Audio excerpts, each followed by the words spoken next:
What's going on, everybody? Before we go ahead and get started, I just want to let you know that I'm hosting a giveaway on Twitter and YouTube, and if you want to enter that, there'll be details at the end of this video, so make sure to stay tuned. Or if you're feeling impatient, you can go ahead and just skip to the end of the video as well to get all the details into the giveaway. Good luck to you all, and I hope you enjoy the video. The Lantern Ride event is in full swing, and with that comes new mini-games, quests, and a bunch of new rewards. One of the most noticeable rewards, or things that stands out the most about this event, is your ability to recruit a 4-star character. Now, if you're free to play, this is huge news. Obviously, you're just going to have to play some of the minigame, do some of the quests, and then you're going to be able to recruit any of these lovely characters on screen. Since you're only able to get one, this decision can be kind of hard to make, whether you're free to play or pay to play, because obviously everyone wants to make sure that they are being the most efficient they can. This is a gacha game after all, and there are definitely constellations that give more value than others, and characters that fit your team better than others. So today, in this video, I want to talk about which one of these characters is going to get you the most value and how you can decide that. We will talk about these characters in terms of constellation value, but also there's a couple questions to ask yourself first. The first thing you want to make sure you're asking is, am I missing any of these characters? Because in most cases, having access to a character is going to be more important than a constellation on another character, just because the more access you have to the cast, the more versatility you have in tougher content. So for me personally, this means that I'll be picking up Ningguang this time around, because that's right, $500 in and still no Ningguang, even when I rolled on a raid up banner. But anyways, this event's going to be really easy for me, because I just want to pick up the character that I don't have as a sort of geo carry. But for those who are free to play or spend less than me, there's probably a lot of characters you're missing from this cast, so let's talk about which ones are going to be the best to pick up.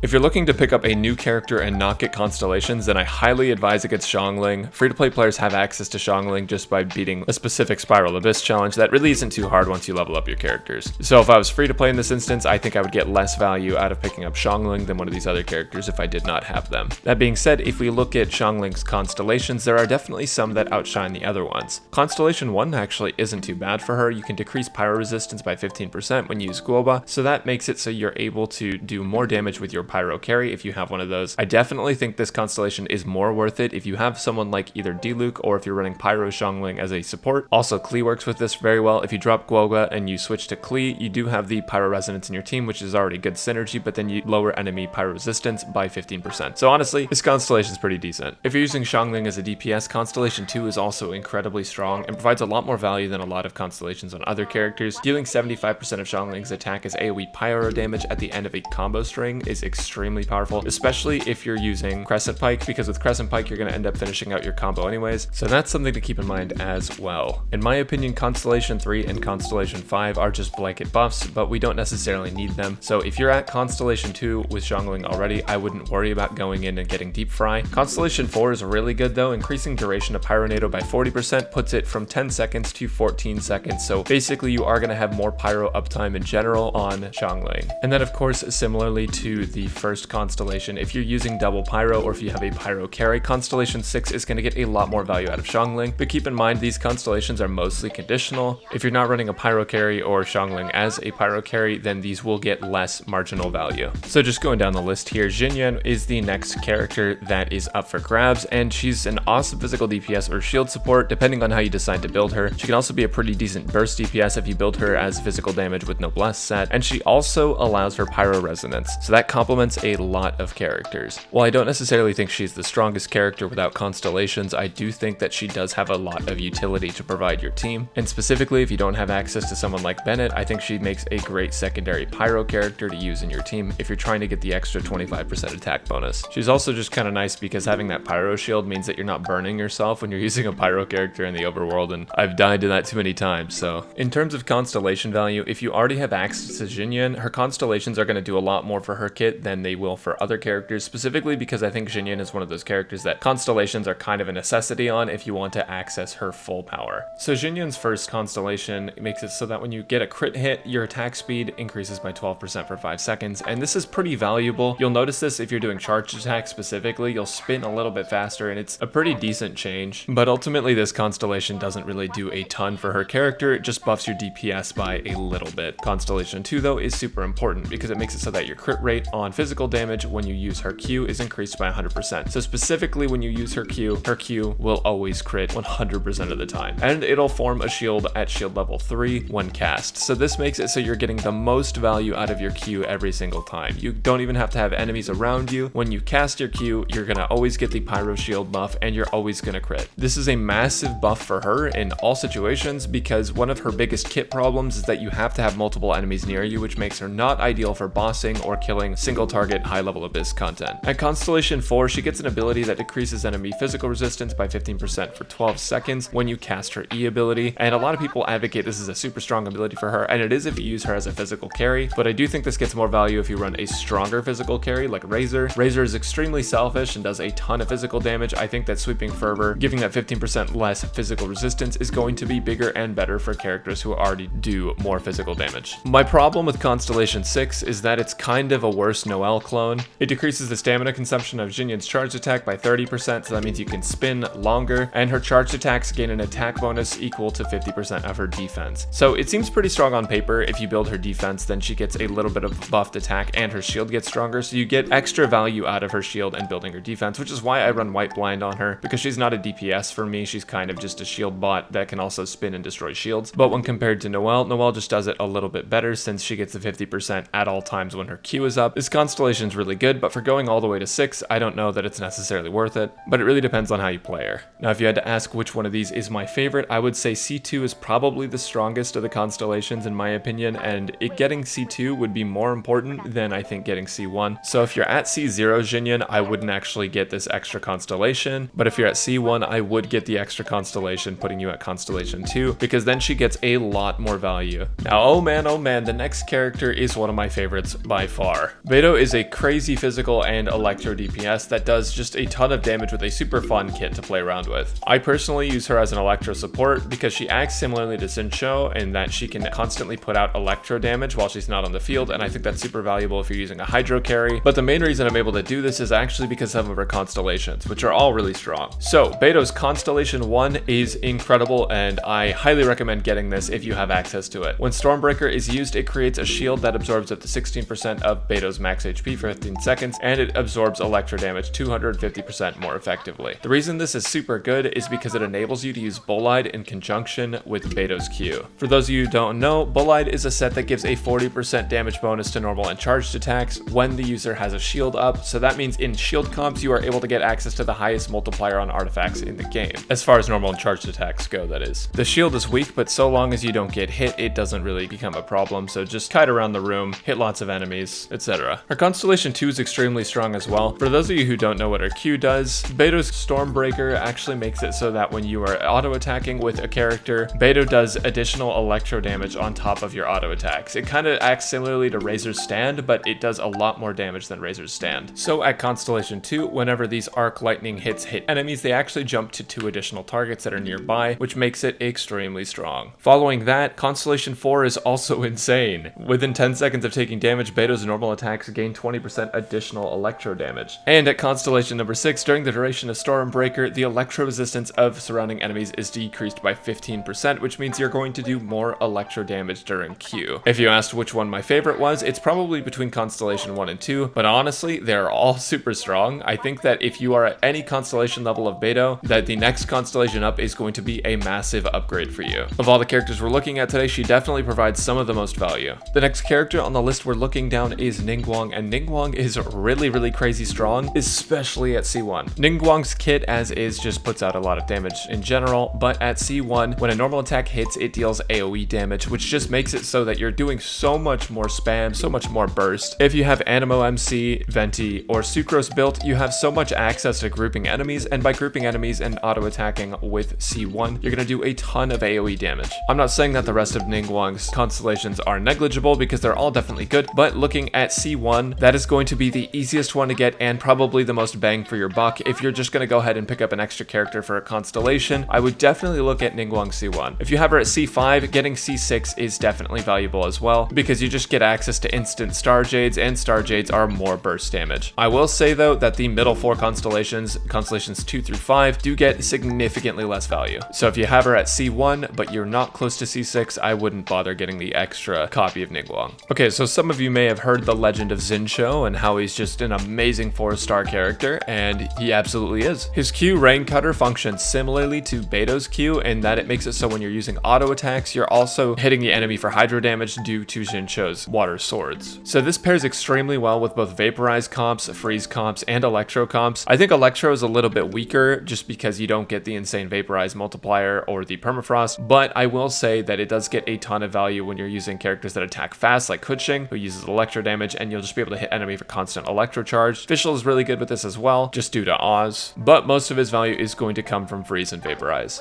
It's also worth mentioning that he kind of functions as a pseudo healer as well. He doesn't heal nearly as much as any of the healers in the cast, but he does give you a little bit of HP back by the end of his Q cast. This all goes without mentioning that his E skill has really high damage scaling when you level it up later. The only downside with his E skill is that the cooldown on it is extremely long, but generally speaking, he's a really good unit. At Constellation 2, he gets a bit of a hydro resistance debuff for enemies, and his rain cutter will last 3 seconds longer, so that's a really great kind of support or sub DPS ability. This constellation gets more value for him than his first constellation, which just adds to the amount of swords that you have surrounding you when you use his E. Constellations number 4 and 6 are also extremely valuable for Xinqiu. Evil Soother is going to make it so that when you use his E when his Q is active, it does 50% more damage, which is honestly just a massive buff. And then his Constellation 6 just makes it so that every third hit of the swords, you are going to do bonus damage, and Xinqiu is going to get some energy recharge back. So it turns him into more of a battery and makes him do a little bit more damage, even if he's in the Pokeball off the field. If you don't have Xinqiu, he is definitely one of the best options you could pick, but I wouldn't go for Constellations unless you already have C1, C3, or C5.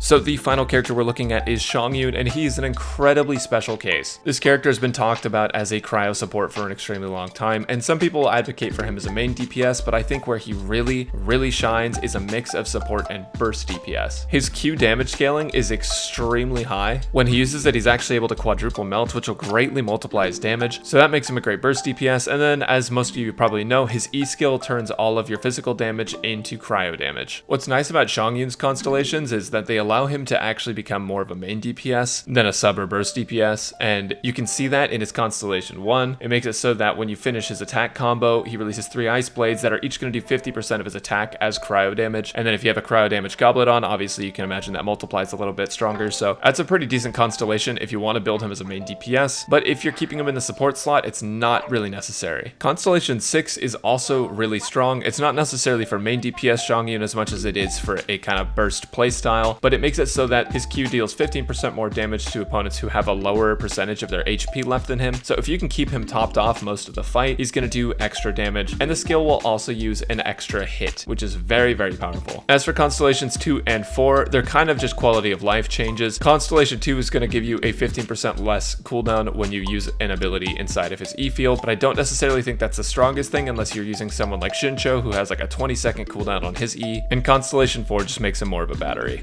Ultimately, I think I'd be less likely to pick up Zhongyun Constellation, specifically because I don't think they do a ton for his kit. They all seem to just enhance a little bit of him in different ways, but they don't necessarily help you min-max his character value. So if you don't have the character, pick up the character because he's valuable, but I wouldn't pick up Constellations for him unless you're at Constellation 5. Okay, so that was a ton of information, but I'm sure you guys want to know what the final thoughts are and how to actually go ahead and pick between all these characters, because we just talked about how awesome they all are in their own different ways. So who gets the most value? It depends on your composition. I think that in general, of all the characters to pick from, the best DPS you could pick up would be Ningguang, because you already get a Xiangling for free, and she is a really strong DPS character, but I think that having that versatility or the extra characters in your disposal is definitely valuable. As far as support or sub DPS goes, I think Xinqiu is definitely the best choice because he opens up a whole new world for Vaporize comps, Electro Charge comps, and Permafreeze comps, and Permafreeze is extremely valuable in Spiral Abyss right now. Xinqiu definitely takes the cake for the best support unit to pick up right now. But if you already have Xinqiu and you don't have Beidou, then pick up Beidou because she enables you to do a lot of cool stuff with Electro comps, and she's just access to another DPS character. Plus her counter is super fun to play with. But as far as constellation value goes, I think Ningguang C1 should be your top priority if you're just picking for constellations because it completely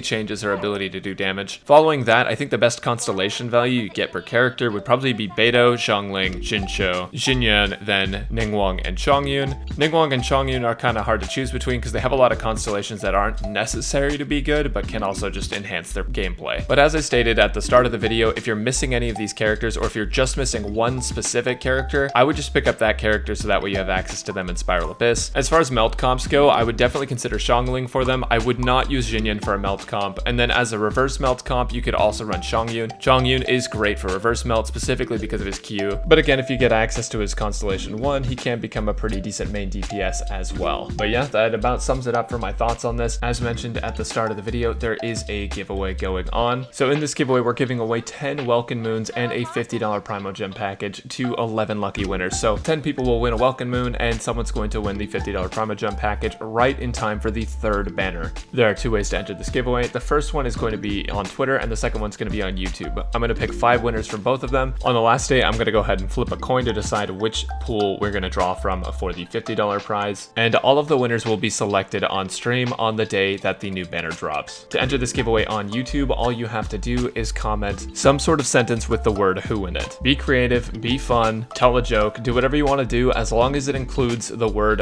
"who," W-H-O. To make sure your entry is valid on YouTube, make sure to subscribe and like this video. To enter this giveaway on Twitter, you're just going to have to go click the link at the pinned comment, and that's going to take you to a Twitter post. You have to like that post, retweet, and follow me on Twitch and Twitter. Should only take you a couple clicks to do that, but once you've retweeted, liked, and then followed on Twitch and Twitter, you will have been entered into the second pool for the 5 Welkin Moons and the potential $50. Anyways, that's all I got for you guys. Thank you so much for watching. I hope you're enjoying this event, and I hope you're enjoying all of the new Genshin Impact stuff because there is a ton to cover. I'll catch you guys later, and have a good one.